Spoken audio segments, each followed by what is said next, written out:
अस्सलामुअलैकुम, मैं हूं तैमूर मिलर और आप देख रहे हैं यूनिवर्सल न्यूज़ नेटवर्क।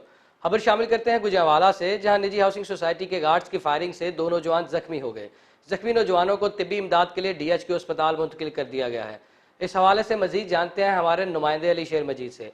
जी अली शेर मजीद, तफसीलात से आगाह कीजिएगा और बताइएगा कि पुलिस ने अब तक क्या कार्रवाई की है।